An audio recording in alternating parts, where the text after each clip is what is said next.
చాలా సంతోషం మిమ్మల్ని ఈ విధంగా కలుసుకోవటం.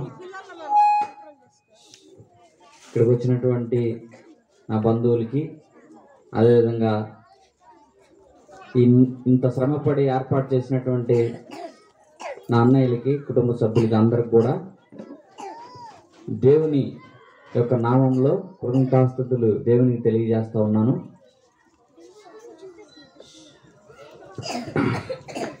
కొంత సమయం మనం ముందుకు వెళ్ళబోయే ముందు నా వైపు నుంచి మీకు 2 రిక్వెస్ట్లు. ఏంటంటే, మాట్లాడకూడదు, సెల్ ఫోన్ చూడకండి, మాట్లాడకండి. కొద్ది నిమిషాలు, నేను ఎక్కువ సమయం తీసుకోను. సైలెన్స్గా ఉండాలని నేను కోరుకుంటా ఉన్నాను. అదేవిధంగా ఎవరైతే ఈ యొక్క శబ్దం ద్వారా ఇక్కడికి రాలేకపోయినా కానీ శబ్దం ద్వారా వింటా ఉన్నారో, వారి వారి గృహాల్లో ఉంటూ వింటా ఉన్నారో, వారికి కూడా నా ప్రేమపూర్వకమైనటువంటి విన్నపం ఏంటంటే, వాళ్ళ హృదయంలో ఒక చిన్న తీర్మానం తీసుకోవాలని. దేవుడు ఎవరు, ఎందుకు యేసుక్రీస్తు ప్రభువారిని దేవుడిగా ప్రపంచంలో చాలా మంది దేవుడిగా మరి అంగీకరించారు అనేటువంటి విషయాన్ని నేను పంచుకుంటున్నప్పుడు మీ హృదయంలో గనక అలాంటి తీర్మానం తీసుకోవాల్సిందిగా నేను కోరుకుంటా ఉన్నాను. చిన్న ప్రార్థనతో మనం ముందుకెళ్దాం. మహోన్నతుడా, ప్రేమ కనికర సంపన్నుడా, యేసయ్యా నీకు వందనాలు, కృతజ్ఞతాస్తుతులు తెలియజేస్తా ఉన్నాను ప్రభు. ఇదిగో అనాది కాల సంకల్పంలో ప్రభువా, నీ ఏర్పాట్లో తండ్రి మమ్మల్ని ఏర్పరచుకొని ప్రభువా, మమ్మల్ని నీ సృష్టిలో ప్రభువా నిర్మించుకున్నందుకు వందనాలు. అల్పుణ్ణి అయోగ్యుణ్ణి అయినటువంటి నన్ను మీరు నిలవబెట్టుకొని కొన్ని మాటలు మాట్లాడుతుండగా సహాయం చేయండి. వినుచుండగా ప్రభువా, వినుచున్నటువంటి వారి యొక్క హృదయాలను తాకమని ప్రార్థిస్తూ ఉన్నాను. నేను ఎవరైతే ఇక్కడికి చేరి ఉన్నారో, అదేవిధంగా ఎవరైతే ఇక్కడ చేరుకోలేక ఇళ్లలోనే ఉన్నారో వారితో కూడా మీరు మాట్లాడమని ప్రార్థిస్తూ ఉన్నాను ప్రభువా. సహాయం చేయమని, ముందున్న సమయాన్ని మాకు దీవెనకరంగా మార్చమని యేసుక్రీస్తు వారి అతి శ్రేష్టమైన నామములో ప్రార్థించి అడివేడుకుంటున్నాను పరమ తండ్రి, ఆమేన్. జనరల్గా లోకంలో మానవుడికి చాలా రకాల ప్రశ్నలు ఉంటాయి. పిల్లలు ప్లీజ్ ఒక దగ్గర కూర్చోవాల్సిందిగా కోరుకుంటా ఉన్నా నేను. Please silence. జనరల్గా మామూలుగా చూస్తూ ఉంటే లోకంలో మనిషికి చాలా రకాలైనటువంటి ప్రశ్నలు వస్తూ ఉంటాయి. మనుషుల యొక్క హృదయంలో తెలియని ఒక ఆందోళన ఉంటా ఉండిద్ది, ఒక అసంతృప్తి ఉంటా ఉండిద్ది, ఒక నెమ్మది ఉంటా ఉంటుంది. ఎందుకని ఆలోచిస్తూ ఉంటుంటే, మానవుల్లో చాలా రకాలుగా మనుషుల ఆలోచన విధానం ఉంటా ఉండిద్ది. కొంతమంది మనుషులు ఏమైనా ఆలోచిస్తారంటే, అరే దేవుడు లేడు, దెయ్యం లేదురా అంటారు. మానవుడు సైన్స్ నుంచి మానవుడు వచ్చాడు. ఇదిగో ఒకప్పుడు శూన్యంలో ఈ భూమి ఆకాశం అంతా కూడా గుండ్రంగా ఉండేది, అది పగిలిపోయిందిరా, బాంబు పేలినట్టు పేలిపోయింది. దాంట్లో నుంచి ఒక జీవం వచ్చింది, ఆ జీవం నుంచి కణాలు, జీవులు, మరి ఏకకణ జీవులు, బహుకణ జీవులు అని కోతి వచ్చిందిరా, కోతిలో నుంచి మానవుడు వచ్చాడరా అని చెప్పేసి అని కొంతమంది భావిస్తూ ఉంటారు. అది వాళ్ళ అభిప్రాయం. అయితే కోతిలో నుంచి మానవుడు కనుక వచ్చినట్టే మానవుడికి కోతికి మధ్య ఉన్నటువంటి లక్షణాలను మనం గమనించవచ్చు. కోతికి విచక్షణ ఉండదు, మానవుడికి విచక్షణ ఉంటుంది. ఏది మంచి ఏది చెడు అనేటువంటి ఆలోచన విధానం మానవుడికి ఉంటుంది. ఎట్లా మాట్లాడాలి ఎట్లా మాట్లాడకూడదు అనేటువంటి విచక్షణ ఉంటుంది. ఏది నమ్మాలి ఏది నమ్మకూడదు అనేటువంటి విచక్షణ మానవుడికి ఉంటుంది. కాబట్టి మానవుడు కోతి నుండి వచ్చాడనేటువంటి మాట అవాస్తవమని, అది కేవలం సిద్ధాంతమేనని చాలా మంది అభిప్రాయపడతారు. మరొక వర్గం చూసినట్లయితే మానవుడు దేవుడి కోసం అనేక యుగాలుగా ఎతుకుతా ఉన్నాడు. మన భారతదేశం సుసంపన్నమైనటువంటి భారతదేశంలో సైతం ఎంతో అనాది కాలంగా మానవుడు దేవుణ్ణి వెతుకుతా ఉన్నాడు. ఎన్నో సంస్కృతులు, నాగరికతలు ఈ చరిత్రలో ఉన్నాయి. వాటిలలో మెసొపొటేమియా నాగరికత అని, ఐగుప్తీల నాగరికత అని, భారతదేశంలో హరప్పా నాగరికతలని, చైనీస్ నాగరికతలని, ఎన్నో నాగరికతలతో మానవుడు ఇప్పుడున్నటువంటి సైన్స్ అండ్ టెక్నాలజీ దాకా చేరుకున్నాడు. రాక్ యుగం నుంచి రాకెట్ ని లాంచ్ చేసేటువంటి యుగంలోకి మానవుడు మారిపోయాడు. అయితే ఇలాంటి యుగంలో కూడా మానవుడు దేవుణ్ణి ఎదుగుతా ఉన్నాడు. ఆకాశం నుంచి వర్షం వచ్చిందని, గాలి వీస్తుందని, అవి ఆకాశంలో నుంచి వచ్చినాయని ఆకాశాన్ని దేవుడిగా భావించాడు. మరికొద్ది సమయాల్లో మానవుడు చెట్ల నుంచి దేవుణ్ణి వెతకటం స్టార్ట్ చేశాడు. అనేక పర్యాయాలు మానవుడు తన యొక్క జీవితంలో దైవాన్ని వెతుకుతూనే ఉన్నాడు. అయితే ఆ వెతుకులాటలో మానవుడు చాలా విధాలుగా దైవాన్ని వెతకటంలో విఫలమయ్యాడు. అయితే కొంతమంది అభిప్రాయం ఏంటంటే, అరే మనం కొద్ది పుణ్యకార్యాలు కనుక మన జీవితంలో చేసుకుంటే ఆ భగవంతుణ్ణి ప్రసన్నం చేసుకోవచ్చురా అని కొంతమంది అభిప్రాయపడ్డారు. ఆ విధంగా పుణ్యకార్యాలు చేస్తూ ఉంటూ తమ పాపాన్ని పోగొట్టుకోవచ్చేమో అనేటువంటి అభిప్రాయంలో బతుకుతూ ఉన్నారు. అయితే మరొక కొంతమంది, అరే పుణ్యకార్యాలు చేసి పాపాత్ముడు భగవంతుణ్ణి ప్రసన్నం చేసుకోలేడురా, అది తప్పురా అని చెప్పేసి మరొక మార్గాన్ని ఎంచుకున్నాడు. అదే జ్ఞాన మార్గం. జ్ఞాన మార్గం అంటే శ్వాస మీద ధ్యాస ఉంచటం. వాడు కళ్ళు మూసుకొని ముక్కుని పీలుస్తా, గాలి పీలుస్తా శ్వాస మీద ధ్యాస ఉంచాలని ప్రయత్నిస్తాడు. ఆ ధ్యాస కాదు కదా, వాడి కళ్ళ ముందు చాలా రకాల ప్రాబ్లమ్స్ కనపడతా ఉంటాయి. భగవంతుని యొక్క స్వరూపాన్ని నేను చూడొచ్చరా అనుకుంటాడు, కానీ ఎన్నో భయంకరమైనటువంటి పరిస్థితులు వాడి కళ్ళ ముందు కదలాడుతూ ఉంటాయి. కాబట్టి శ్వాస మీద ధ్యాస అనేది నేను లగ్నం చేయలేకపోతున్నాను రా, భగవంతుడిని ప్రసన్నం చేసుకునే మార్గం ఇది కాదురా అని చెప్పేసి మరొకరు అక్కడి నుంచి బయటకు వచ్చారు. బయటకు వచ్చి మరి ఈ పద్ధతులన్నీ కాదురా, మనం ఈ పద్ధతుల ద్వారా దైవాన్ని చేరుకోలేము, కాబట్టి మనలో కొంతమందిని ఎత్తుకుదాం, ఒకరిని ఏర్పాటు చేసుకొని దైవాన్ని వెతకమని చెప్దాం, మనం పని చేసుకుందాం. సాయంత్రానికి వచ్చేసరికి వాడు దైవాన్ని వెతికి దైవం గురించి మనకు చెప్పాలరా అని చెప్పేసి వాళ్ళల్లో ఒకరిని ఏర్పాటు చేసుకున్నారు. వాడు వీళ్ళందరూ పనిచేసి వచ్చిన తర్వాత సాయంత్రానికి ఒక ముద్ద తిని వాళ్ళ దగ్గర కూర్చోవాలా. కూర్చుంటే వాడు వెతికి ఏమంటాడో తెలుసా, దైవాన్ని వెతికాను రా, కానీ దైవం నాకు కనపడలేదు అంటాడు. మీకేం కావాలరా అంటే దైవం అంటాడు. ఆ దైవాన్ని నాలో చూడండి రా అన్నాడు. అదే గురుతత్వం.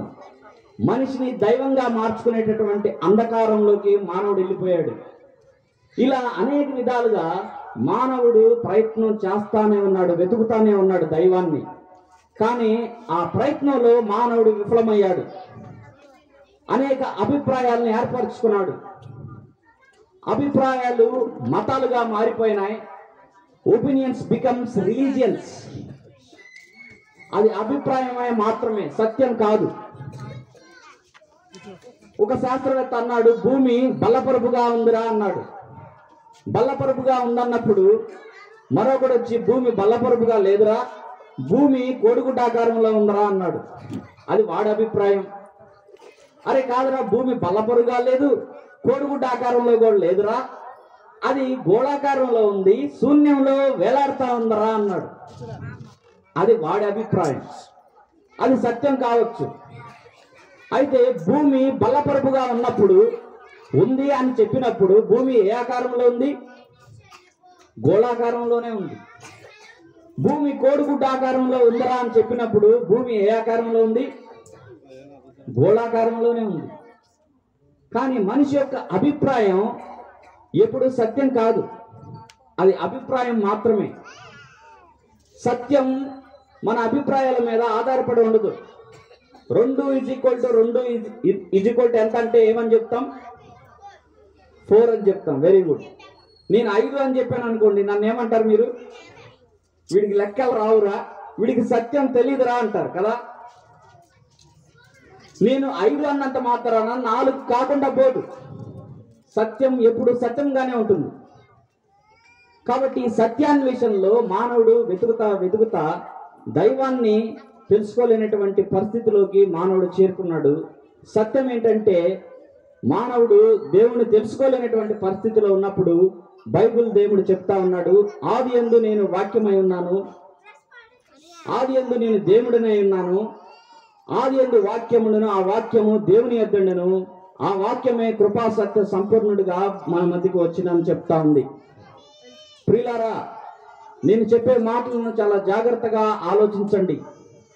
మానవుడు ఎన్నో రకాలుగా వెతుకుతా ఉన్నాడు. ఎందుకు వెతుకుతా ఉన్నాడు, ఏం పోగొట్టుకున్నాడని వెతుకుతా ఉన్నాడు అనేది మేము మీకు చెప్పాలని ఆశపడతా ఉన్నా. ఏదైనా ఒక వస్తువును మనం పోగొట్టుకున్నప్పుడు వెతుకుతాం, లేకుంటే ఒక వ్యక్తిని మనం పోగొట్టుకున్నప్పుడు వెతుకుతాం, తప్పిపోయినప్పుడు వెతుకుతాం. మానవుడు సృష్టికర్త నుంచి దూరమైపోయాడు, తప్పిపోయాడు. ఆ మానవుడు దేవుని యొక్క సన్నిధి నుంచి, సహవాసాన్ని నుంచి తప్పిపోయాడు కాబట్టి, దూరమైపోయాడు కాబట్టి మానవుడు తెలుసో తెలియకో దైవాన్ని వెతుకుతానే ఉన్నాడు.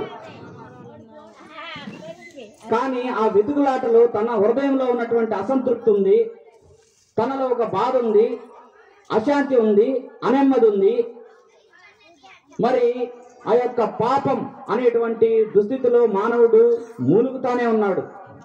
ఎన్ని పుణ్యకార్యాలు చేసినా, ఎన్ని యాగ యజ్ఞాలు చేసినా తన హృదయంలో ఉన్నటువంటి ఆ యొక్క బాధ, పశ్చాత్తాపం, ఆ యొక్క అశాంతి, నెమ్మది లేనితనం అనేది మనిషిని వేలుతానే ఉన్నాయి. మరి ఎప్పుడు ఈ మానవుడు సృష్టికర్తని తిరిగి తేరుకుంటాడో, సృష్టికర్త గురించినటువంటి అవగాహనని మరలా తెలుసుకుంటాడో, అప్పుడే తన హృదయంలో శాంతి, సమాధానం అనేది వస్తూ ఉంటుంది. దీన్ని అర్థం అవటం కోసం మీకు ఒక చిన్న ఎగ్జాంపుల్ చెప్పాలని ఇష్టపడతా ఉన్నా. ఒక సంతలో తల్లిదండ్రులు ఒక కుమారుడు తీసుకుని వెళ్ళిపోతారు. అయితే ఆ సంతలో వాడు వెళ్తా ఉండగా రంగుల రాటాలు కనపడతా ఉంటాయి, అదేవిధంగా పీచు మిఠాలు కనపడతా ఉంటాయి. అవన్నీ వాడిని ఆకర్షిస్తూ ఉంటాయి. ఇంకా కొంచెం దూరం వెళ్ళంగానే పాములు ఆడేవాడు కనపడతాడు. ఆ పాముల స్వరాన్ని వింటా ఉంటే, పాము ఆడుతూ ఉంటే దాన్ని చూడటానికని తల్లిదండ్రులను వదిలేసి చేయి విడిచేసి ఆ పాము దగ్గరికి పోతాడు. సో అట్లా దాని తర్వాత రంగుల రాటం దగ్గరికి వెళ్తాడు. దాని తర్వాత తూనీగులు కనపడతాయి, తూనీగుల దగ్గరికి పోతాడు. ఆ విధంగా లోకంలో ఉన్నటువంటి ఆకర్షణలు తనని అట్రాక్ట్ చేయడం వలన తల్లిదండ్రులు చేయి వదిలేసి వెళ్ళిపోతాడు, తప్పిపోతాడు. సడన్ గా తిరిగి చూసుకుంటే వాడి యొక్క పేరెంట్స్ కనపడరు. అమ్మా ఎక్కడున్నావు నువ్వు, డాడీ ఎక్కడున్నావు నువ్వు అని చెప్పేసి కంగారు పడతా ఉంటాడు. చెమటలు వచ్చేస్తే వానికి ఒకలాంటి టెన్షన్, షర్టు నిండా చెమటలు కక్కుకుంటా వామ్మో మా నాన్న, వామ్మో మా అమ్మ అని చెప్పేసి అన్ని డైరెక్షన్లో తిరుగుతా ఉంటాడు. అది గమనించినటువంటి ఒక యువకుడు, అరే ఈ బాలుడు ఎక్కడో తప్పిపోయాడు రా, వీళ్ళ పేరెంట్స్ నుంచి తప్పిపోయాడు, దూరం అయిపోయాడు, వీడిని వాళ్ళ అమ్మా నాన్న దగ్గరికి తీసుకుపోవాలరా అని చెప్పేసి హెల్ప్ డెస్క్ దగ్గరికి తీసుకుపోతారు. ఇదిగో ఈ బాబు యొక్క పేరెంట్స్ ఎవరైనా ఉంటే ఇక్కడికి రండి అని చెప్పేసి అనౌన్స్ చేసినప్పుడు వాళ్ళ పేరెంట్స్ వస్తూ ఉంటారు కనుక్కొని. అయితే గమనించండి జాగ్రత్తగా, ఆ బాబుని చూడగానే, ఆ బాబు వాళ్ళ పేరెంట్స్ని చూడగానే పరిగెత్తుకుంటూ వెళ్ళి వాటేసుకుంటాడు. వాటేసుకొని అప్పుడు దాకా మా అమ్మ మా నాన్న ఏడ్చినటువంటి ఆ బాలుడు ఆ దుఃఖం అంతా ఎగిరిపోతుంది, ఆ బాధ అంతా ఎగిరిపోతుంది. ఒక్కసారిగా తన ముఖంలో సంతోషం కనపడతా ఉండిద్ది, నవ్వుతా ఉంటాడు. మా అమ్మ మా నాన్న కనపడ్డారు, మా అమ్మ మా నాన్నని కలిశానని చెప్పేసి హత్తుకొని నవ్వుతా ఉంటాడు. అప్పుడు ఆ కుర్రోడు అంటాడు, ఆ యవనస్తుడు, అరే మీ అమ్మ నాన్న దొరికారు కదా, ఇప్పుడు రా నీకు రంగులు రావడం తీసుకెళ్తాను, ఇప్పుడు రారా నిన్ను పిచ్చు పిటాకి ఇప్పిస్తాను, తీసుకెళ్తాను రారా అంటే, వద్దు నాకు వద్దు, నాకు మా అమ్మ నాన్న దొరికారు అదే చాలు అంటాడు. దానికి ముందు మనం కట్ చేస్తే ఆ పిల్లవాడి ఏడుపుని ఆపటానికి ఆ యవనస్తుడు పీసు మిఠాయిని చూపెడతాడు. చూపెట్టినా కూడా తినేసి 5 నిమిషాలకు మరలా ఏడుస్తాడు. మరలా రంగుల రాటం తిప్పిస్తాడు. రంగుల రాటం 5 నిమిషాలు తిరిగిన తర్వాత మరలా వాళ్ళ పేరెంట్స్ అమ్మా నాన్న గుర్తొచ్చి, ఓ అమ్మ, మా అమ్మా నాన్న నాకు కావాలని చెప్పేసి ఏడుస్తూ ఉంటాడు. అవేమి కూడా ఆ కుర్రోడిని తృప్తిపరచలేదు.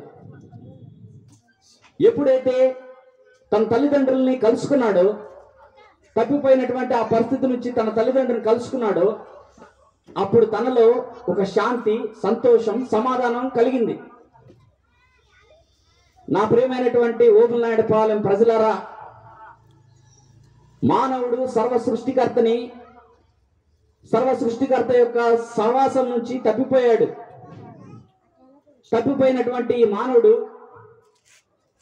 ఆ యొక్క దేవుణ్ణి, పరమాత్ముడైనటువంటి దేవుణ్ణి, సర్వ సృష్టికర్త అయినటువంటి ఆ దేవుణ్ణి ఎప్పుడైతే తెలుసుకుంటాడో తనలో శాంతి, సమాధానం ఆ పిల్లవాడికి ఏ విధంగా అయితే వచ్చిందో మానవుడికి కూడా అదే విధంగా వస్తుంది.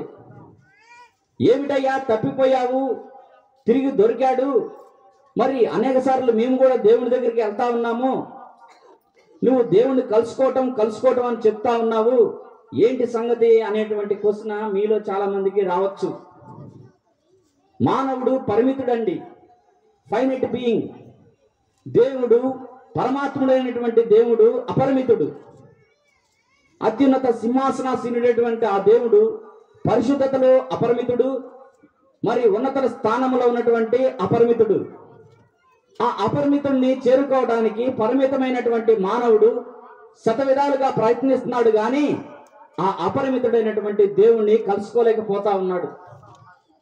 ఆ అపరిమితుడైనటువంటి దేవుడికి, పరిమితుడైనటువంటి మానవుడికి మధ్య ఉన్నటువంటి అగాధం అట్లా ఉండాల్సిందే. మరి ఎప్పుడు ఈ అగాధం ఫిల్ అయిపోయి పూడ్చబడి మరలా ఆ పరమాత్ముడైనటువంటి దేవుడు ఎప్పుడైతే భూలోకానికి వస్తాడో అప్పుడే ఈ యొక్క దూరం అనేది తగ్గిపోతుంది. అదే క్రిస్మస్. పరమాత్ముడైనటువంటి దేవుడు, అత్యున్నత సింహాసనాసీనుడైనటువంటి ఆ దేవుడు నరావతారిగా భూమి మీదకి రావటమే క్రిస్మస్. మీకు అర్థం అవటానికి మరొక ఎగ్జాంపుల్ నేను చెప్పాలని ఇష్టపడతా ఉన్నాను.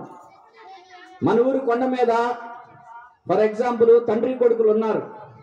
తండ్రి కొండ మీద ఉన్నాడు, కొడుకు కొండ దిగువ భాగాన ఉన్నాడు. తండ్రిని చూసినటువంటి కుమారుడు తండ్రి దగ్గరికి వెళ్ళాలని ఎక్కుతా ఉన్నాడు. సగం దూరం ఎక్కాడు, వాడు జారిపోయి జారుడు బండ దగ్గర కింద పడ్డాడు. కింద పడంతోనే వాడి మోకాళ్ళ చెప్పులు పగిలిపోయి రక్తం వస్తూ ఉంది. వదల్లా, మరలా ఎక్కాడు. కొంచెం దూరం ఎక్కి మరలా కింద పడ్డాడు. మరలా గాయాలని అనేక విధాలుగా ప్రయత్నిస్తున్నాడు, కానీ కింద పడతానే ఉన్నాడు. గాయాలతో ఒక మూల కూర్చున్నాడు. గాయాలతో కిందకు వచ్చినటువంటి ఈ బాలుడు, ఈ కుమారుడు తండ్రిని కలుసుకునేటువంటి పరిస్థితి ఉందా లేదా మీరు చెప్పాలి. ఉందంటారా లేదంటారా? ఉంది. ఎప్పుడు? తండ్రి కొండ దిగి కిందకు వచ్చి తన కుమారుని కలుసుకున్నప్పుడు ఇద్దరు కలుసుకుంటారు కదా. కాబట్టి ఆ తండ్రి కొండ దిగి కిందకు వచ్చి తన కుమారుని వాటేసుకొని తన గాయాల్ని కట్టి హత్తులు చేర్చుకున్నాడు. అదే క్రిస్మస్. మానవుడు ఎన్నో ప్రయత్నాలుగా వెతుకుతున్నటువంటి ఆ దైవం, ఆ సత్యం దొరకనప్పుడు, ఎన్నో విధాలుగా ప్రయత్నిస్తున్నప్పుడు, మానవాళి అంతా కూడా పాపంలో పడ్డప్పుడు, పాపం నుంచి విడిపించుకోలేని పరిస్థితి ఉన్నప్పుడు, పరమాత్ముడైనటువంటి ఆ దేవుడే తన సృష్టిలో ఉన్నటువంటి, తన స్వరూపంలో ఉన్నటువంటి మానవుణ్ణి పాపంలో, శాపంలో కొట్టుమిట్టాడుతా ఉన్నటువంటి ఆ మానవుణ్ణి రక్షించుకోవడానికి, తన పిల్లల్ని రక్షించుకోవడానికి, తప్పిపోయినటువంటి దూరమైపోయినటువంటి ఈ మానవుణ్ణి రక్షించుకోవడానికి ఆ పరమాత్ముడైనటువంటి దేవుడే మానవుడిగా దిగివచ్చాడండి. అదే క్రిస్మస్. నిరీక్షణ లేనటువంటి మానవాళికి నిరీక్షణ తీసుకొచ్చాడు యేసు ప్రభు వారు. ప్రేమ లేనటువంటి ఈ లోకంలో ప్రేమించడం ఎలానో నేర్పించాడు యేసు ప్రభు వారు. అపరాధ భావంతో కుమిలి మగ్గిపోతున్నటువంటి ఈ లోకానికి క్షమాపణ తీసుకొచ్చాడు యేసు ప్రభు వారు. ఏమిటయ్యా ఇన్నిసార్లు యేసు ప్రభు అన్నావు, ఏ విధంగా ఆయన పాపాలు క్షమిస్తాడయ్యా అని మీలో క్వశ్చన్ రావచ్చు. ఎవరైనా ఒక వ్యక్తి గుంటలో పడ్డప్పుడు ఆ గుంటలో పడ్డ వ్యక్తిని బయటికి తీయాలంటే బయటికి తీసే వ్యక్తి ఎక్కడ ఉండాలి? గుంట బయట ఉండాలి. ఊబిలో ఉన్న వ్యక్తిని బయటికి తీయాలంటే ఆ వ్యక్తి ఎక్కడ ఉండాలి? ఒడ్డున ఉండాలి. కుట్టలో పడ్డ వ్యక్తిని బయటికి తీయాలంటే ఒడ్డున ఉన్నటువంటి వ్యక్తి కావాలి. ఊబిలో పడ్డ వ్యక్తిని బయటికి తీయాలంటే ఊబి బయట ఉన్నటువంటి వ్యక్తి కావాలి. ఇంకా మీకు అర్థమయ్యే భాషలో చెప్పాలంటే పరీక్షల్లో తప్పినటువంటి వ్యక్తిని గైడ్ చేయాలంటే ఎవరు కావాలి? పాస్ అయినోడు కావాలి. తప్పినోడు ఇంకో తప్పినోడిని గైడ్ చేయలేడు. గుడ్డివాడు ఇంకో గుడ్డివాడిని గైడ్ చేయలేడు. అదేవిధంగా పాపంలో మగ్గిపోతున్నటువంటి మానవుణ్ణి ఆ పాపం నుంచి విడిపించాలంటే ఎవరు కావాలంటే పాపం లేనివాడు కావాలి. యేసు ప్రభు వారు పాపం లేనివాడు, జన్మత కర్మత పాపం లేనివాడుగా ఆయన భూమి మీదుగా వచ్చాడు. కన్యక గర్భాన మరి ఆయన పుట్టాడు. పాపోహం పాప కర్మాహం పాప సంభవ త్రాహిమాం దేవ శరణాగత వత్సల అన్యదా శరణం నాస్తి. అనేక కోటాను కోట్ల ప్రజలు అనేక వందల సంవత్సరాలుగా తెలుసో తెలియకో ఈ యొక్క వేదాన్ని చదువుతూ ఉన్నారు. పాపోహం, అహంలో నేను పాపిని, పాపాత్మం, ఆత్మంగా నేను పాపిని, నా ఆత్మ పాపంతో నిండుకుంది, నా కార్యాలు పాపం, త్రాహిమాం దేవా నన్ను పాపంలో నుంచి విడిపించు అని తెలుసో తెలియకో చాలా మంది కోట్ల మంది ప్రజలు ఆ యొక్క దేవాది దేవుణ్ణి కోరుకుంటా ఉన్నారు. ఏమిటి ఈ పాపం? ఎందుకు ఈ మానవాళికి ఈ పాపం వచ్చిందంటే, పాపం అంటే దేవాది దేవుడు తన స్వరూపంలో మానవుని చేసుకున్నాడు. వానికి కొన్ని కండిషన్స్ పెట్టాడు. ఏమిటంటే దేవుడు చేయొద్దన్న పనిని చేయటం, చేయమన్న పనిని చేయకపోవటమే పాపం. ఆ పాపం మానవాళి అంతటికి, మన అవ్వ ఆదాముల ద్వారా మానవాళి అంతటికి సంక్రమించింది. నేను ఎప్పుడు పాపం చేశానయ్యా, నేను పుణ్యకార్యాలు దాన ధర్మాలు చేస్తానే ఉన్నాను, చాలా మంచిగా చూసుకుంటా ఉన్నాను అని నువ్వు అనుకోవచ్చు. పాపం జన్మతః సంక్రమించింది అవ్వ ఆదాముల ద్వారా. బైబిల్ వాక్యం చెప్తా ఉంది. మత్తయి సువార్త 15వ అధ్యాయం 18-19 వచనాలు చదివితే, మానవుని యొక్క హృదయంలో, నోటిలో నుండి వచ్చు ప్రతి మాట, ప్రతి కల్మషం హృదయంలో నుంచి వచ్చింది. వేశ్య సాంగత్యం, దొంగలాట, అబద్ధాలు, ఇంకా ఈ యొక్క లోకమైనటువంటి ఆ లోకాశలు అన్నీ కూడా హృదయంలో నిండుకొని ఉండటం వలన నోటి మాటతో బయటకు వస్తాయని చెప్పేసి దేవుని వాక్యం సెలవిస్తా ఉంది. కాబట్టి ఈ పాపం చేసేవాడి పరిస్థితి ఎలా ఉండిద్దంటే, సిగరెట్ తాగకూడదురా పోతావని సిగరెట్ పెట్టె మీద రాసి ఉంటుంది. పోయినా పర్వాలేదు నేను తాగుతా అంటాడు. అరే మద్యం తాగితే లివర్ పాడైపోతుందిరా, ఫ్యామిలీ పిల్లలు అందరూ చచ్చిపోతారా, కుటుంబాలు అల్లాకొల్లం అయిపోతాయి, చిందరవిందర అయిపోతాయిరా, జీవితాలు పాడైపోతాయిరా అని చెప్తే పర్వాలేదు నేను తాగకుండా ఉండలేను, నేను సిగరెట్ తాగకూడదని తెలుసు నాకు, కానీ నేను తాగకుండా ఉండలేను, మందు తాగకూడదు అనేటువంటి సంగతి నాకు ఎప్పటి నుంచో తెలుసు, కానీ నేను తాగకుండా ఉండలేని పరిస్థితి. అరే ఇది చూస్తే నీ కళ్ళు, నీ శరీరం స్వల్పకాలం ఆనందంగా ఉంటావురా, కానీ దాని ద్వారా వచ్చేటటువంటి నష్టం చాలా భయంకరంగా ఉండిద్దిరా అని చెప్తే, చూడకూడదని నాకు తెలుసు, కానీ చూడకుండా ఉండలేకపోతున్నాను అని చెప్పేటి సమాధానం చెప్పే పరిస్థితిలో ఈరోజు మానవుడు ఉన్నాడు. ఇది చేయకూడదు అని తెలుసు, కానీ చేయలేనటువంటి పరిస్థితి. ఇది చూడకూడదురా అని తెలుసు, కానీ చూడకుండా ఉండలేనటువంటి పరిస్థితి. ఇది చేయకూడదురా, ఇది తాగకూడదురా అని తెలుసు, కానీ తాగకుండా ఉండలేనటువంటి పరిస్థితిలో ఈరోజు మానవుడు ఉన్నాడు. ఇది అర్థం అవటం కోసం నేను మీకు మరొక ఎగ్జాంపుల్ చెప్పాలని ఇష్టపడతా ఉన్నాను. పక్షపాతం వచ్చినటువంటి వ్యక్తిని మీరు ఎప్పుడైనా చూసారా? పక్షపాతం వచ్చినోడికి ఏం పని చేస్తే ఏం పని చేయవు. పక్షవాతం వచ్చిన వాళ్ళకి కాళ్ళు చేతులు పనిచేయవు కదా, కళ్ళు పనిచేస్తాయి, బ్రెయిన్ పనిచేస్తుంది. అయితే ఆ వ్యక్తి అలా పడున్నాడు పాపం. తనకు ఎదురుగా ఒక త్రాసుపాము వస్తుంది. త్రాసుపాము నుంచి తప్పించుకోవాలి అనేటువంటి ఆలోచన తన మైండ్లో ఉంది. అది కనపడతా ఉంది కళ్ళకి. అది కరిస్తే చచ్చిపోతానని తనకు తెలుసు.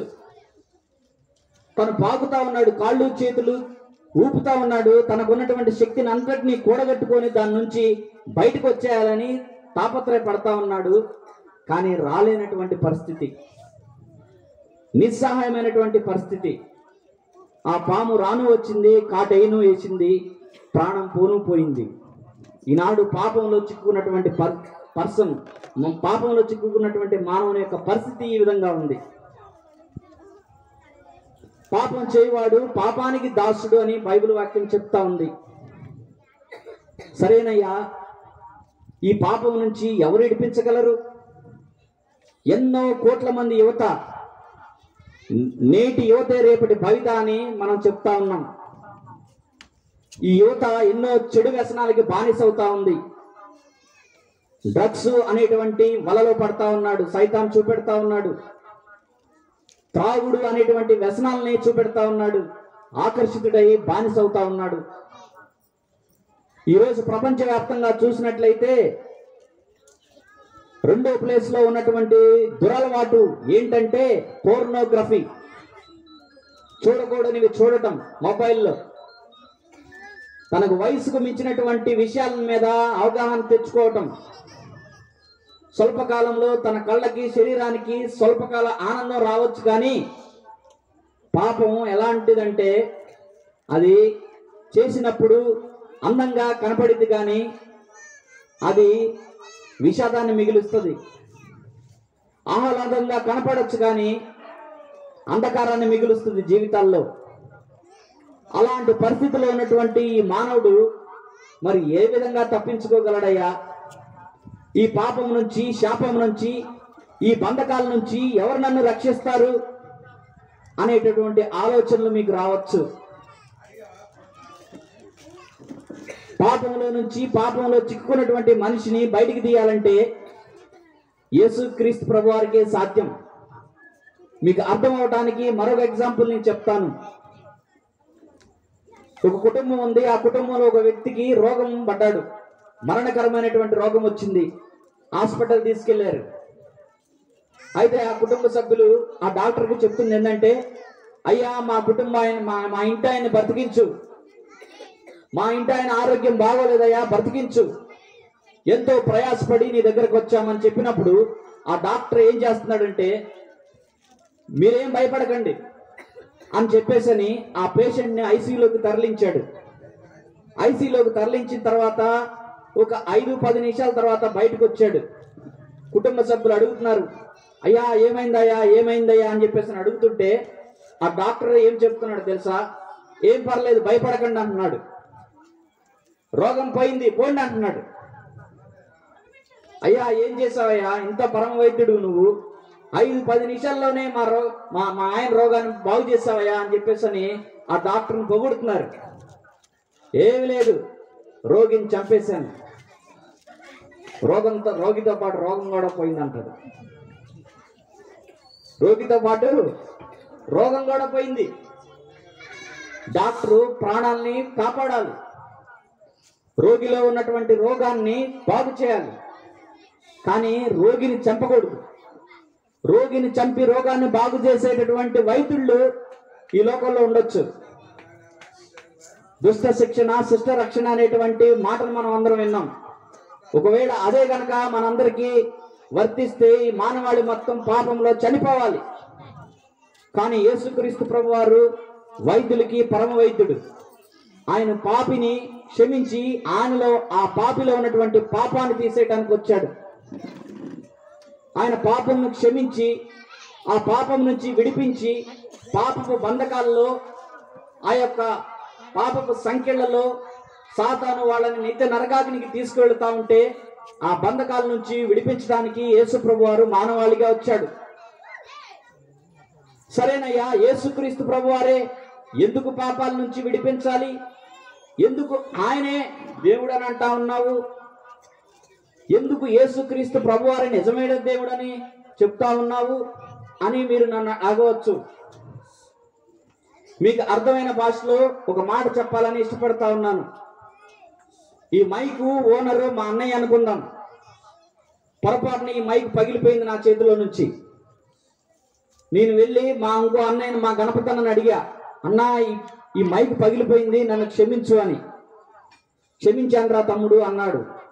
కానీ నాలో నిజమైన పశ్చాత్తాపం, నిజమైనటువంటి ఆనందం రాలా, క్షమాపణ రాలా. మరలా మీ అందరి దగ్గరికి వచ్చాను. ఇదిగో ఈ మైకు నా చేతిలో పొరపాటున పగిలిపోయింది, నన్ను క్షమించమని చెప్పేసని మా అమ్మ వాళ్ళని, మా అక్క వాళ్ళని, మీ అందరిని అడిగాను. ఏం పర్లేదయ్యా, క్షమించాము, నువ్వేం బాధపడమాకు అన్నారు. అయినా నాలో ఆ సమాధానం లేదు, ఆ క్షమాపణ భావం అనేది లేదు. చివరాఖరికి మా అన్నయ్య దగ్గరికి వచ్చి, అన్నా ఈ మైకు నా చేతిలో పొరపాటున పగిలిపోయింది, నన్ను క్షమించన్నా అన్న. అన్నయ్య అంటాడు, తమ్ముడు ఏం కాదురా, కొత్తది కొనుక్కుందాం, నెక్స్ట్ టైము ఇలా పొరపాటున పగలగొట్టకు అని చెప్పాడు. ఇప్పుడు నాలో ఒక తెలియని సంతోషం వచ్చింది, ఆనందం వచ్చింది. ఎందుకంటారు ప్రియులారా? ఎవరైనా చెప్పగలరా? ఈ మైక్ ఎవరిది? మా అన్నయ్యది. దీనికి వెల చెల్లించింది ఎవరు? మా అన్నయ్య వెల చెల్లించాడు. వెల చెల్లించిన ఆయన దగ్గరికి వెళ్ళి నేను క్షమాపణ అడగాల, లేదంటే కనబడినటువంటి ప్రతి వ్యక్తి దగ్గరికి వెళ్ళి నేను క్షమాపణ అడగాల? మీరే చెప్పండి. కాబట్టి పాపంలో కొట్టుమిట్టాడుతున్నటువంటి ప్రజల్ని, వారి యొక్క పాపాలను క్షమించమని ఎవరిని అడగాలంటే మీ పాపాలకు వెల చెల్లించిన ఆయన్ని అడగాలి.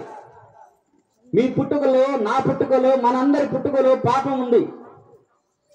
పాపం అనేటువంటి బీజం మానవాళి యొక్క విత్తనంలోనే ఉంది. జన్మతః కర్మతః పాపిమి. ఈ పాపం చేసినట్టు పాపం లేని వాడి దగ్గరికి వెళ్ళి, పాపానికి వెల చెల్లించిన వాడి దగ్గరికి వెళ్ళి, పాపము నిమిత్తమై చనిపోయిన వాడి దగ్గరికి వెళ్ళి క్షమాపణ అడగాల్సిన అవసరం ఉంది. వాని దగ్గరే క్షమాపణ దొరుకుతుంది. ఎట్లా చెప్పగలవయ్యా? యేసుక్రీస్తు ప్రభువారే మా అందరి పాపాలకి వెల చెల్లించాడని నువ్వు ఎలా చెప్పగలవు అని నువ్వు అడగొచ్చు. ఇది అర్థం అవటం కోసం నేను మరొక ఎగ్జాంపుల్ నేను మీ దగ్గరికి చెప్పాలని ఇష్టపడతా ఉన్నా. ఒక ఊరిలో ఒక రాజు ఉన్నాడు. ఆ రాజు నీతి గలవాడు, న్యాయాధిపతి అయినటువంటి రాజు. ఆ రాజుకి ఒక కుమారుడు ఉన్నాడు, యువరాజు. అయితే ఒకరోజు ఏమైందంటే ఆ యువరాజు ఏం చేస్తాడంటే తన తండ్రి యొక్క కోట్లో ఆ కీ తీసుకొని, ఫ్రెండ్స్ని తీసుకొని ఆ యొక్క వాహనంలో వెళ్ళటానికి పరిగెడతా ఉంటాడు. తండ్రి చెప్తాడు, రే బాబు ఎల్లకరా, నేను వస్తున్నా ఆగు అంటాడు. వినిపించుకోకుండా ఒకవేళ మా డాడీ లోపల నుంచి బయటకు వస్తే కీ ఈడమా అని చెప్పేసి పరుగు పరుగున ఆ కీ తీసుకొని వెళ్తాడనమాట. వెళ్ళి కారు స్టార్ట్ చేస్తాడు. వాళ్ళ ఫ్రెండ్స్ అందరినీ కారు వెనకాల కూర్చోబెట్టుకొని బంపర్ స్పీడ్లో వెళ్తా ఉంటాడు. హైవేలో 100 కాదు, 120 కాదు, 150 కాదు, 200 స్పీడ్లో వెళ్తా ఉంటాడు. కారులో ఆ బ్రేక్ అప్లై చేస్తాడు. బ్రేక్ అప్లై చేస్తే బ్రేక్ అప్లై కాదు, కంట్రోల్లో ఉండదు. పొరపాటున ఆ దారిలో నుంచి ఒక యువకుడు వస్తాడు గీదలు కాసుకుంటా. ఈ యువరాజు పోయి అతన్ని కంట్రోల్ తప్పి అట్లానే డాష్ కొడతాడు. ఫేక్ మన్ గుద్దగానే ఆ వ్యక్తి అక్కడే పడిపోతాడు. హాస్పిటల్లో జాయిన్ చేస్తారు. ఇది కట్ చేసి చూస్తే ఈ వ్యక్తిని అరెస్ట్ చేసి కోర్టులో హాజరుపరుస్తారు రాజ్యంలో. తర్వాత చూడగానే ఆ న్యాయస్థానంలో కూర్చున్నటువంటి వ్యక్తి ఎవరంటే వాళ్ళ కన్న తండ్రి. అప్పుడు ఈ వ్యక్తి అనుకుంటాడు, అరే మా నాన్నే కదరా, నేను చేసిన మిస్టేక్కి ఎట్లా కొట్లా మెయింటైన్ చేస్తాడులే, పర్వాలేదు నేను ఎట్లా కొట్లా తప్పించుకోవచ్చు అనేటువంటి అభిప్రాయంలో ఉంటాడు. వాదోపవాదాలు వినపడతా ఉంటాయి. ఇప్పుడు తీర్పు ఇవ్వాల్సినటువంటి పరిస్థితి. తను తీర్పు ఇస్తాడు. ఇదిగో రాజధిక్రమం చేశాడు, బ్రేకులు లేని బండి నడిపాడు, భారత న్యాయ సంహిత ప్రకారం ఇప్పుడున్నటువంటి భారత న్యాయ సంహిత ప్రకారం, ఐపీసీ సెక్షన్ల ప్రకారం ఇతనికి ఒక 25 లక్షల జరిమానా, 40 కొరడా దెబ్బలు కొట్టాలని చెప్పేసి అని తను తీర్పిస్తాడు. ఆ తీర్పు విన్న యువరాజుని వెంటనే, నువ్వు కన్న తండ్రివేనా? అసలు నీలో జాలి, దయ, ప్రేమ ఏమైనా ఉన్నాయా? ఇన్ని రోజులు నువ్వు చూపించిన ప్రేమ కపట ప్రేమ. ఇదా నువ్వు ఇచ్చే తీర్పు? కన్న బిడ్డలను చూడకుండా ఇలాంటి తీర్పు ఇస్తావా అని చెప్పేసి అని ఆ కోర్టులో పెద్ద పెద్దగా అరుస్తూ ఉంటాడు, కేకలు వేస్తూ ఉంటాడు, గగ్గోలు పెడతా ఉంటాడు. అయితే ఈ రాజు ఏం చేస్తాడంటే, ఆ కోర్టు తీసేసి తన చెక్ బుక్ తీసుకుని 20 లక్షల పేమెంట్ ఇమ్మీడియట్ గా క్యాష్ కౌంటర్లో కట్టేస్తాడు. కట్టేసి వెనక తిరిగి చూడగానే తన యువరాజుని, తన కుమారుణ్ణి, తను ఎంతగానో ప్రేమించినటువంటి తన బిడ్డని ఒక గుంజ కట్టేసి, చాంతడితో కట్టేసి, కొరడా తీసుకొని కొట్టడానికి ఒక వ్యక్తి బయలుదేరి వస్తూ ఉంటాడు. ఈ తండ్రి పరుగు పరుగున వెళ్ళి తన కుమారుని వెనుక భాగం నుంచి వాటేసుకుంటాడు. ఇట్లా ఈ వ్యక్తి, కొరడా తీసుకున్న వ్యక్తి, కొరడా దెబ్బ ఫేట్ అని కొట్టగానే తన వీపు మీద ఉన్నటువంటి శరీరం మొత్తం చీల్చబడి రక్తం వస్తూ ఉంది. ఆ విధంగా మొదటి కొరడా దెబ్బ కొడతాడు, రెండో కొరడా దెబ్బ కొడతాడు. ఆ విధంగా చివరి 40వ కొరడా దెబ్బ కొట్టగానే తన తండ్రి వెలికిలిగా పడిపోయి తుది శ్వాస విచ్చేస్తాడు. ఇప్పుడు అక్కడ ఉన్న వాళ్ళందరికీ ఒక క్వశ్చన్, ఏంటి రాజు ఇలాంటి త్యాగానికి ఒడిగట్టాడు? ఎందుకు చనిపోయాడు? ఎందుకు ఈ రాజు చనిపోయాడు అనేటువంటి ప్రశ్నలతో వాళ్ళందరూ ఉంటా ఉన్నారు. ప్రియులరా, ఆ రాజు గనక నా కుమారుడేలే వదిలేసేయండి అని చెప్పేసి అని చెప్తే గనక న్యాయాధిపతి అయినటువంటి ఆ రాజు న్యాయం తప్పినోడవుతాడు. న్యాయం తప్పినటువంటి న్యాయాధిపతి అని చరిత్రకెక్కుతాడు. ఒకవేళ నా కుమారుడైనా పర్వాలేదు, న్యాయం న్యాయమే అని చెప్పేసి న్యాయాన్ని అమలు చేస్తే ప్రేమరహితుడుగా మిగులుతాడు, ప్రేమ లేనోడు అని చెప్పేసి చరిత్రకెక్కుతాడు. కాబట్టి న్యాయాధిపతి కాబట్టి, న్యాయవంతుడు కాబట్టి న్యాయాన్ని అమలు చేశాడు. ప్రేమ కలిగినటువంటి తండ్రి కాబట్టి, ప్రేమామయుడు కాబట్టి ఆ శిక్షను తన మీదే వేసుకున్నాడు. ఇప్పుడు చెప్పండి, మనందరం యేసు ప్రభు వారి యొక్క సన్నిధి నుంచి ఆది మానవుల యొక్క పాపము మానవాళ్ళందరికీ సంక్రమించినటువంటి మనందరము కూడా జన్మతాంగా కర్మతాంగా పాపులమని మనందరం ఇప్పుడు తెలుసుకున్నాం. పాపం చేయువాడు పాపానికి బానిసని మనందరం తెలుసుకున్నాం. ఇప్పుడు పాపం చేసినోడికి రావాల్సిన శిక్ష మరణ శిక్షని మనందరికీ తెలిసింది. కానీ ఈ మరణ శిక్షని యేసుక్రీస్తు ప్రభువారు ఆ యొక్క కలవరశిలువలో అనుభవించాడు. తన చేతుల్లో మేకులు, కాళ్ళల్లో మేకులు, తలకి ముళ్ళ కిరీటం, తన పక్కలో బల్లెపు పోట్లు, తన శరీరం అంతా కూడా రక్తసిక్తమై ఉన్నది. తన యొక్క గడ్డాన్ని పిరికారు, కాండ్రించి ముఖం మీద ఉమ్మి ఊశారు. వ్యసనాక్రాంతుడుగా మారిపోయాడు. ఎందుకు? న్యాయాధిపతికి పవర్ ఉంది, రాజు ఆయన. ఆ రాజ్యంలో ఒక ఆర్డర్ ఇస్తే అందరూ క్యూలో నిలబడతారు. ఒక ఆజ్ఞ ఇస్తే ఆ శిక్ష నుంచి తప్పించి అందరిని కూడా క్యూలో నిలబెట్టి పరుగులు పెట్టించగలడు. అంత పవర్ ఉంది, అంత అథారిటీ ఉంది. కానీ ఆ రాజు న్యాయాధిపతి, అదేవిధంగా నా తండ్రి న్యాయాధిపతి. ఆయన తప్పుడు తీర్పు ఇవ్వడు. పాపానికి శిక్ష మరణ శిక్ష, ఆ మరణ శిక్ష రావాల్సిందే, ఖచ్చితంగా పడాల్సిందే.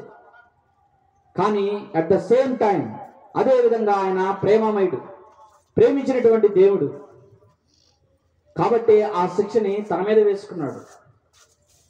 ఇదేనండి క్రిస్మస్.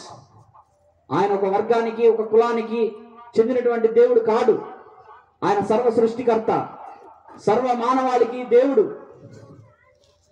ఈ లోకంలో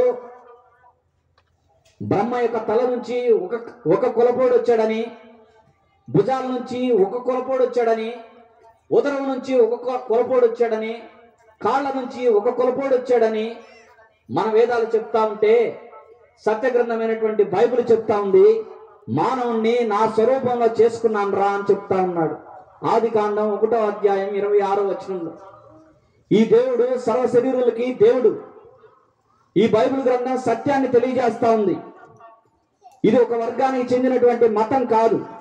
మతాన్నే స్థాపించేవాడైతే యూదా మతాన్నే మాడిఫికేషన్ చేసేవాడు.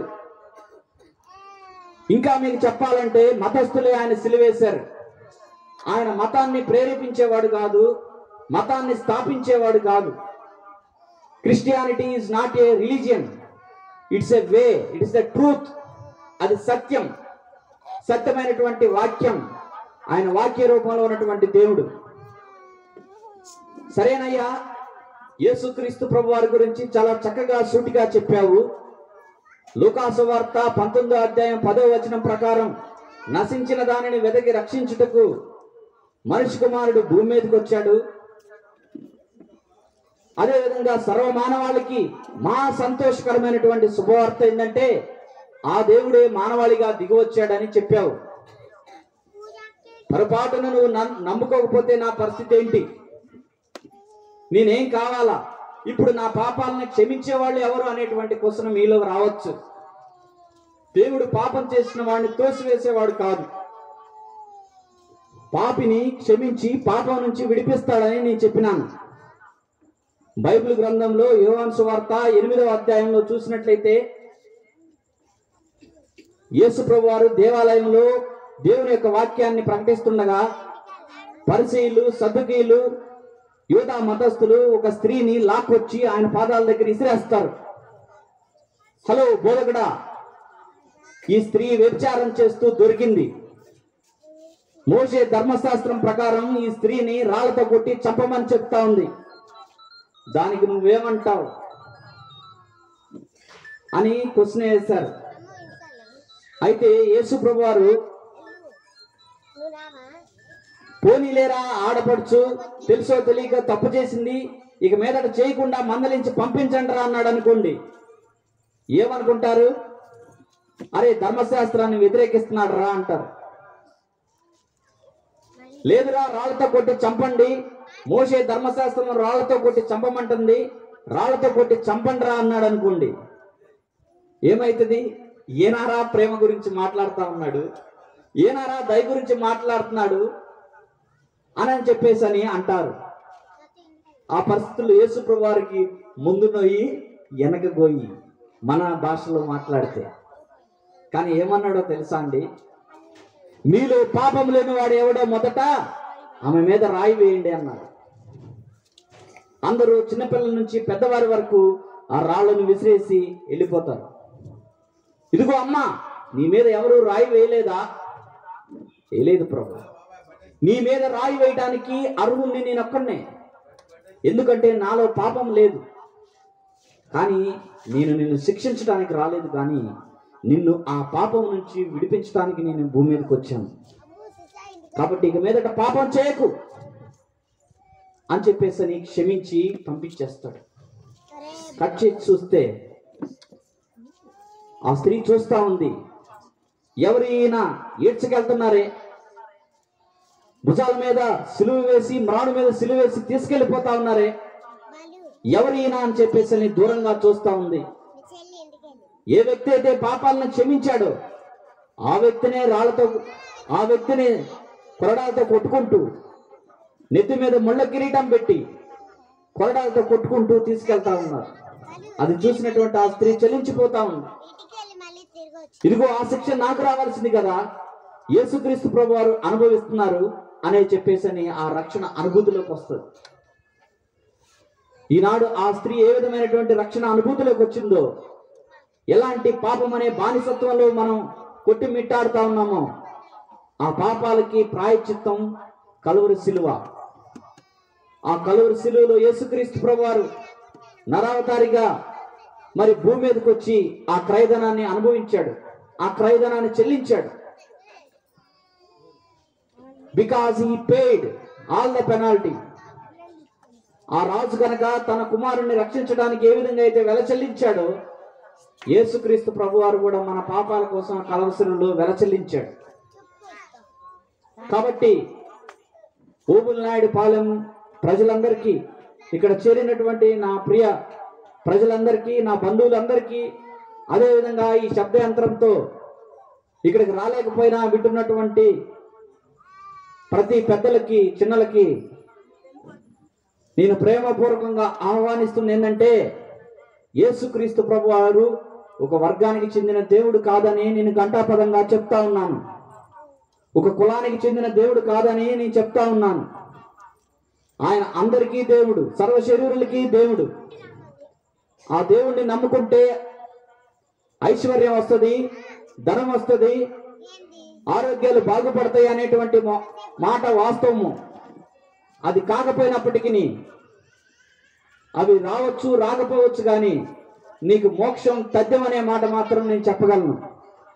నువ్వు నిత్య నరకాగ్ని నుంచి, ఆ యొక్క యుగయుగాలు కాలేనటువంటి ఆ అగ్ని గోళం నుంచి తప్పించబడతావు అనేటువంటి మాట వాస్తవము. చివరిగా ఒక ఎగ్జాంపుల్ చెప్పి నేను ముగిస్తాను. బైబిల్ గ్రంథంలో ఒక పేదవాడు ఉన్నాడు, అదేవిధంగా ఒక ధనికుడు ఉన్నాడు.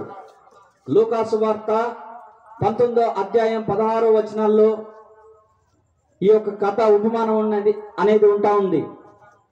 యేసు ప్రభు వారు చెప్తా ఉన్నారు ఈ ఉపమానం గురించి. ఆ ఉపమానంలో ఏముంటుందంటే, ఆ ధనికుడు యూదుడు, మతస్థుడు, మతాన్ని అవలంబించేవాడు, ఎంతో ధనికుడు, మంచి కోరుకున్నటువంటి బట్టలు, కళ్ళకు నచ్చినటువంటి తిండి, కళ్ళ శరీరం కోరుకున్నటువంటి సుఖాన్ని అనుభవిస్తూ ఉండేవాడు. అయితే తన ఇంట్లోనే ఒక పేదవాడు ఉన్నాడు. అతని పేరు లాజరు. పాపం తినడానికి తిండి ఉండదు, సరైన కట్టుకోవడానికి సరైన బట్ట ఉండదు. ఒళ్ళంతా కురుపులతో ఎంతో వ్యాధిగ్రస్తుడై బాధపడతా ఉంటాడు. ఈ ధనవంతుడు తిన్నటువంటి తిండిలో నుంచి కింద పడ్డటువంటి ఆ మొక్కలు, రొట్టె మొక్కలు వేరుకొని తింటూ తన యొక్క జీవనాన్ని గడుపుతా ఉంటాడు. అయితే పుట్టినవాడు చనిపోక తప్పదు కాబట్టి ఇద్దరు చనిపోయారు. అయితే ఈ ధనవంతుణ్ణి పాతి పెట్టారు, సమాధి చేశారు. ఈ పేదవాడైనటువంటి లాజరు కూడా చనిపోయాడు, కానీ పాతి పెట్టారని బైబిల్లో ఉండదు. ఈడ్చుకెళ్ళిపోయారు మున్సిపాలిటీ వాళ్ళు వచ్చి. అంటే ఆ శరీరానికి వాల్యూ కూడా ఇవ్వలేదు ప్రియులారా. అయితే గమనించినట్లయితే ఈ యొక్క పేదవాడైనటువంటి లాజరు దేవుని యందు విశ్వాసం ఉంచాడు. దేవుని యందు విశ్వాసం ఉంచి తన పాపాలు ఒప్పుకొని పరిశుద్ధమైనటువంటి జీవితాన్ని గడపడానికి తను ఒక తీర్మానం తీసుకున్నాడు. అందువల్లనే పరలోకం నుంచి దేవదూతలు వచ్చి తను చనిపోయిన వెంటనే తన ఆత్మని అబ్రహాము దగ్గరికి తీసుకెళ్లిపోయినాయి. అయితే కట్ చేసి చూస్తే ఈ ధనికుడు ఎక్కడున్నాడంటే నిత్య నరకంలో కాలిపోతా ఉన్నాడు, కేకలు వేస్తా ఉన్నాడు. అబ్రహామా, నా గొంతు వెండిపోతా ఉంది, నేను మెలమెలలాడే ఈ అగ్ని గుండకాల్లో గంధకాల్లో నేను ఉండలేకపోతా ఉన్నాను, నా గొంతంతా దాహంతో ఉంది. నువ్వు బాటిల్ నీళ్ళు ఇవ్వకపోవచ్చు, కానీ ఒక చుక్క, ఒక బొట్టు నీటి బొట్టుని నాకు ఇస్తే అట్లా చప్పరిస్తాను అని చెప్పేసి పెద్ద పెద్దగా కేకలు వేస్తా ఉన్నాడు. అయితే ఎవరిని పంపించమంటావని అబ్రహాం అడిగినప్పుడు, అదిగో పక్కన ఉన్నాడు కదా లాజరు, ఒకప్పుడు నేను భూమి మీద బతికినప్పుడు నేను తినంగా మిగిలేటటువంటి ఆ రొట్టె ముక్కలు తినేటోడు, ఆయన పంపించాయా, కొంచెం నీళ్ళు ఇస్తే నా గొంతు తడుపుకుంటానని చెప్పేసి రిక్వెస్ట్ చేసుకుంటా ఉంటాడు. అప్పుడు అబ్రహాం అంటాడు, ఇక్కడికి అక్కడికి చాలా పెద్ద అగాధం ఉంది, నరకానికి నిత్య జీవానికి చాలా పెద్ద అగాధం ఉంది, అది దాటి రాలేడు. అయ్యా అబ్రహామా, సరే నేను పోతే పోయాను, ఇదిగో ఆ భూలోకంలో నా ఫ్యామిలీస్ ఉన్నారు, నా సహోదరులు ఉన్నారు, నా సహోదరులు ఉన్నారు, నా కుటుంబ సభ్యులు ఉన్నారు. అయ్యా దయచేసి వాళ్ళని ఈ నరకాగ్నిగుండంలోకి రానికుండా ఈ లాజర్ని పంపించయ్యా అని చెప్పేసి నేను రిక్వెస్ట్ చేస్తా ఉంటాడు. పంపించయ్యా, ఈ నరకాన్ని తట్టుకోలేరయ్యా అని చెప్పేసి రిక్వెస్ట్ చేస్తూ ఉంటాడు, ప్రాధేయపడతా ఉంటాడు. భూలోకంలో కట్ చేసి చూస్తే వాళ్ళ సహోదరులు సహోదరీలు అయ్యా అప్పుడే పోయావా అని చెప్పేసి ఏడుస్తూ ఉంటారు. అక్కడ ఉన్నటువంటి ఈ వ్యక్తి, అరే నేను పోతే పోయానురా, నా గురించి బాధపడకండి, మీరు ఇక్కడికి రాకండి రా, ఇది తట్టుకోలేని అగ్ని గంధకాలతో నిత్యం రగులుతున్నటువంటి నరక అగ్నిగుండం రా, దీంట్లో పురుగు చావదు, అగ్ని ఆరదురా అని చెప్పేసి తన ఆత్మ ఘోషిస్తా ఉంది. ఎంతో బాధపడతా ఉన్నాడు. అయ్యా అబ్రహామా, దయచేసి ఎవరో ఒకరిని పంపించయ్యా, ఆ లాజర్ని పంపించయ్యా. అక్కడ ఏ ఫైల్ ఇచ్చినా రిజెక్టెడేనండి. దయలేనటువంటి ఒక ప్రాంతం ఏదైనా ఉందంటే మనిషి చనిపోయిన తర్వాత అది నిత్య నరకాగ్నిగుండమే. అక్కడ మీరు ఏ రిక్వెస్ట్లు పెట్టినా రిజెక్షన్సే. This is the right time, ఇదే అనుకూల సమయం. ఇక్కడే యేసుక్రీస్తు ప్రభువారిని సొంత రక్షణగా అంగీకరించాల్సినటువంటి సమయం.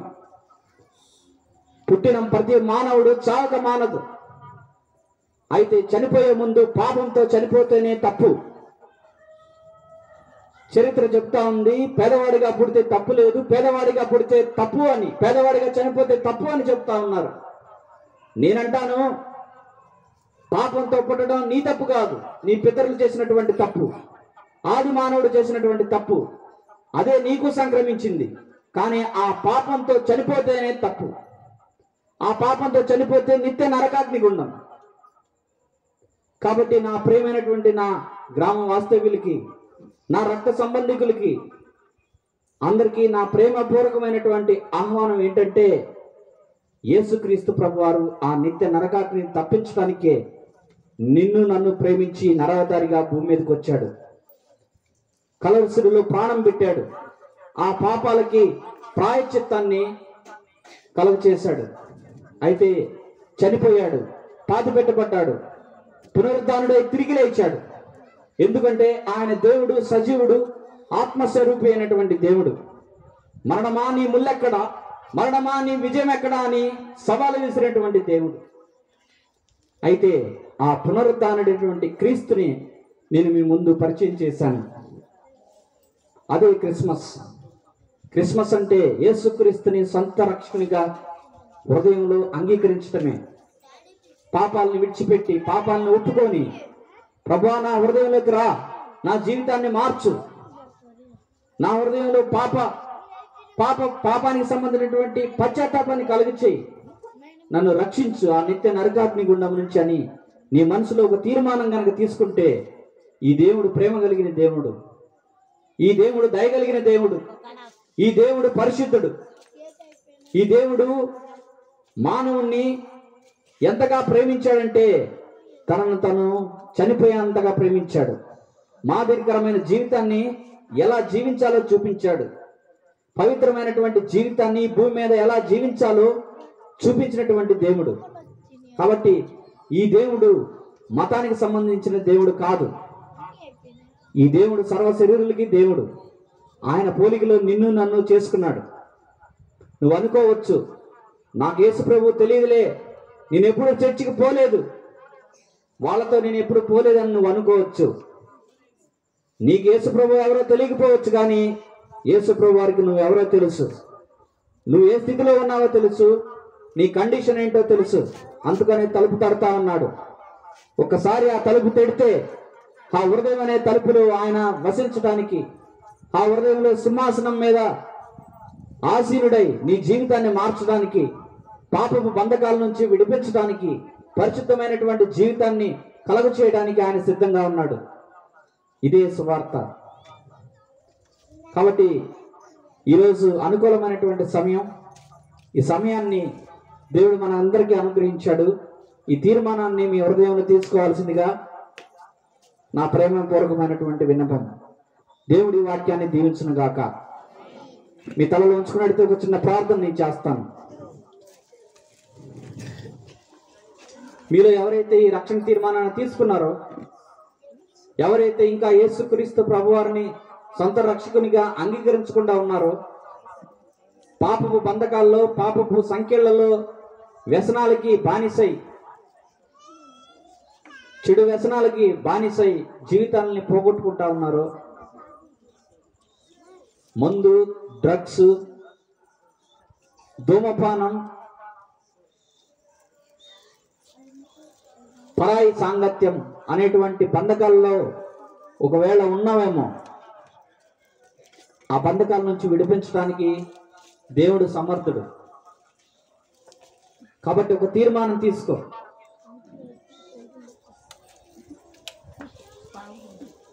ఒక తీర్మానం తీసుకోవాల్సిందిగా నేను ప్రేమపూర్వకంగా ఆహ్వానిస్తా ఉన్నాను. తలలో ఉంచుకొని మౌనంగా కొద్ది నిమిషాలు గడుపుదాం. యేసుక్రీస్తు ప్రభువా, నీ మనసులో అనుకో, యేసుక్రీస్తు ప్రభువా, నువ్వు నిజమైన దేవుడు అంట. ఇదిగో ఈ వ్యక్తి చెప్పాడయ్యా, నాయనా నీ మాటలు నేను విన్నాను. మానవుడికి దేవునికి సంబంధం తెగిపోయింది. నేను నీ నుంచి దూరం అయిపోయాను, తప్పిపోయాను. అయ్యా, తప్పిపోయిన నన్ను సాతానుడు ఎన్నో విధాలుగా ట్రాప్ చేశాడు. నీ నుంచి సహవాసాన్ని తప్పిపోయినటువంటి నాకు ఎన్నో లోకాశలు చూపించాడయ్యా. అయ్యా, డబ్బు అనేటువంటి ఆశను చూపించాడు, పరాయి సాంగత్యం అనేటువంటి ఆశను చూపించాడు, డ్రగ్స్ అనేటువంటి వ్యసనానికి నన్ను లోపరుచుకున్నాడయ్యా. అయ్యా, నేను చేయకూడదు అనుకుంటున్నానయ్యా. అయ్యా, నేను చేయకుండా ఉండలేకపోతున్నాను ప్రభు.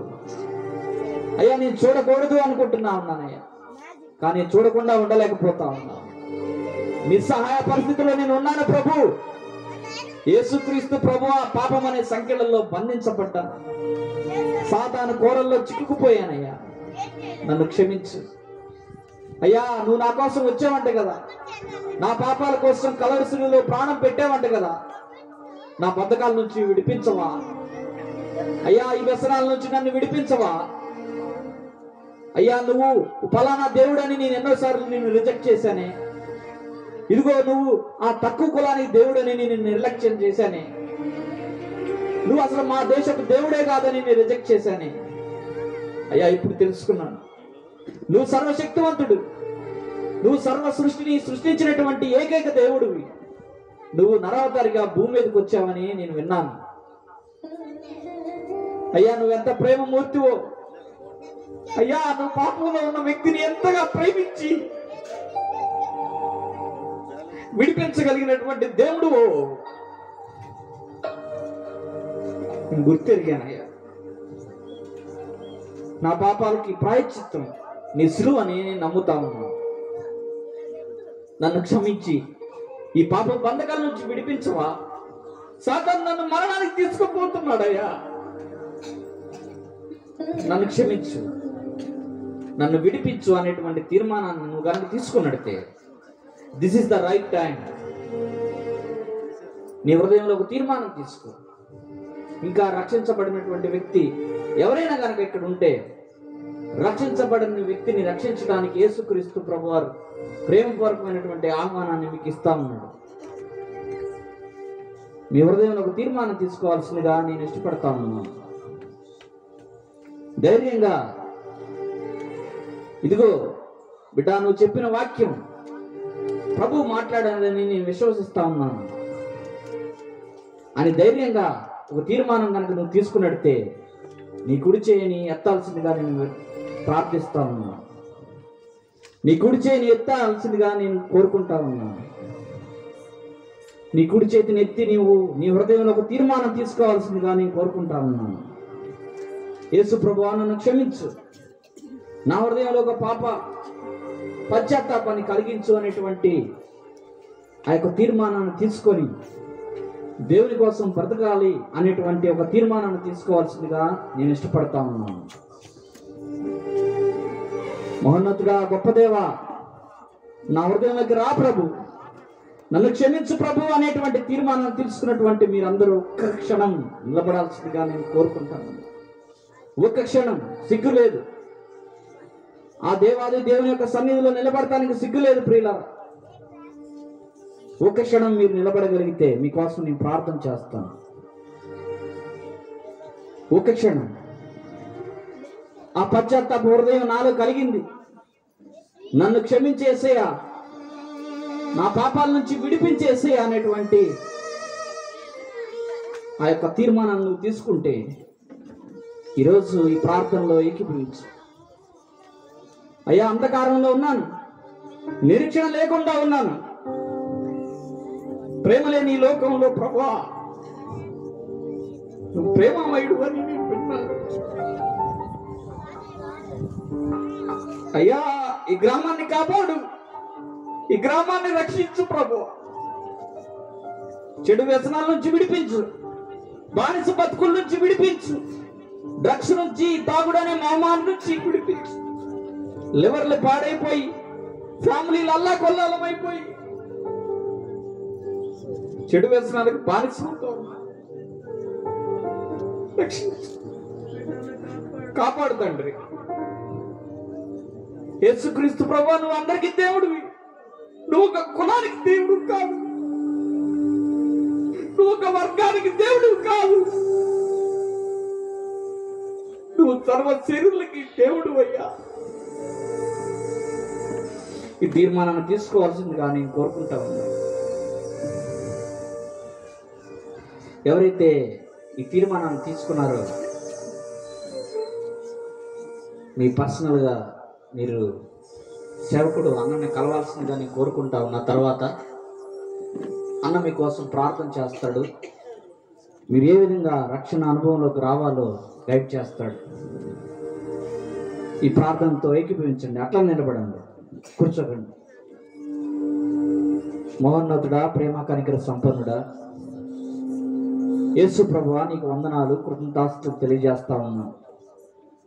యేసయ్యా, నువ్వు గొప్ప దేవుడివి.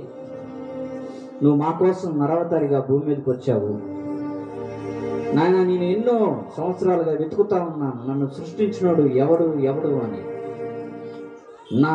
నా యొక్క ఉనికికి కారణం ఎవరు, నా యొక్క లైఫ్కి కారణం ఎవరని కొన్ని సంవత్సరాలుగా వెతుకుతా ఉన్నాను. కానీ ఆ వెతుకులాట్లో అలిసిపోయానయ్యా. ఆ వెతికి వెతికి సృష్టికర్తమైనటువంటి నువ్వు, పరమ తండ్రివైనటువంటి నీవే నా సృష్టికర్త అనే విషయాన్ని కనుగొనలేకపోయాను. ఇదిగో ఈరోజు నాయన నీ దాసుడు వచ్చి చెప్పినాడు ప్రభువా, నీ దాసుడు నీ పక్షంగా మాట్లాడాడు. ఇదిగో నేను ఈరోజు నీ తీర్మానం తీసుకుంటా ఉన్నాను. నువ్వు నా సృష్టికర్తవని, నా జీవితానికి కారణభూతుడు నువ్వేనని, నా హృదయ సింహాసనంలో నువ్వు ఉండి నా పాపాల నుంచి విడిపించి నన్ను నడిపించమని ప్రార్థిస్తా ఉన్నాను తండ్రి. సహాయం చేయి తండ్రి అనేటువంటి ప్రార్థన హృదయంలో చేసుకో.